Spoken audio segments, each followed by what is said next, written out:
ऋषिपीठ जोगीमठ महोत्सव नहीं सांबादिक सम्मेलन जुआर मुई रुद्र आपण मानके न्यूज 26 को स्वागत।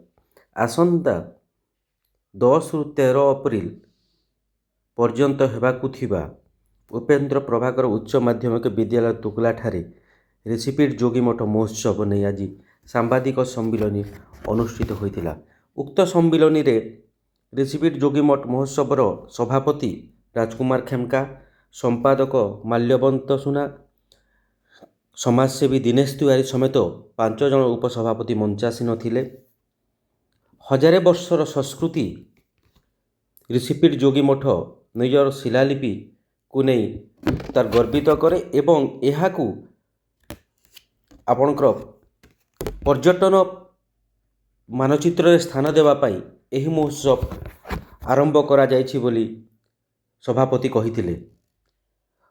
अप्रैल 10 तारिख उद्घाटनी उत्सव रे मंत्री कृष्णचंद्र पात्र एवं 13 तारिख उद्यापनी उत्सव रे मंत्री विभूतिभूषण जेना जोगदेवार कार्यक्रम रही। सांस्कृतिक कार्यक्रम स्थानीय अंचल लोककला लोक संस्कृति की नहीं आरंभ हेब बोली संपादक माल्यवंत सुना सूचना देथिले। आसंतु ए नहीं कौन कहउचंती सभापति संपादक आमे तांकठार सीधा प्रतिक्रिया नेबा। ऋषिपीठ जोगीमठ महोत्सव प्रेसिडेंट यही महोत्सवटा अप्रैल 10 रु लेकर अप्रैल 13 तक 4 दिन व्यापी होगा। आमर मेन उद्देश्य होचे केनता ई अंचल विकास होगा। ई ऋषिपीठ जोगीमठ जेनटा ऐतिह्य अच्छे जेटा आज 10,000 वर्ष पुराना अच्छे से गोटे लिपि भी अच्छे जेनटा के लोप होगा जाऊे ओडिशा तो कारण नुआपड़े तार ना ना ना तो तार केनता विकास होगा से उद्देश्य आम ये महोत्सवटा करूँ। और मोर प्रेस मीडिया गोटे अनुरोध से हाइलाइट करी केनता ये अंचल उन्नति आउ जोगीमठ और ऋषिपीठ ना सामना के आसबा तार प्रति ध्यान देवे आउ जेनटा जेन्युइन ताके ही करबे। जोगीमठ महोत्सव कमिटी साधारण संपादक 60टा पंचायत लोक नहीं करी ऋषिपीठ जोगीमठ अच्छे तार प्रचार प्रसार और तार डेवलपमेंट लगी आम परिकल्पना करूँ और ताके नहीं करी आम महोत्सव पालन करमु बोली स्थिर करी अप्रैल 10 रु अप्रैल 13 पर्यंत स्थिर होचे।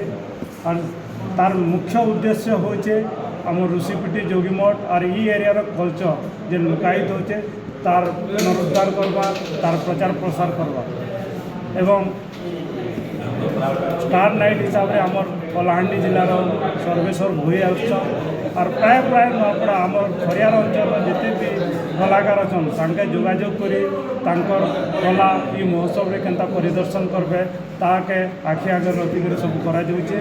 40टा स्कूल प्राय प्राय आसिक फास्ट हाफ 6 बजे जेनता ग्रुप डांस रे पार्टिसिपेशन करबे और 9 बजे आमर सांस्कृतिक कार्यक्रम अच्छे जेन कि आमर खरियार अंचल नुआपड़ार किसी आसिक कला के परिदर्शन कर।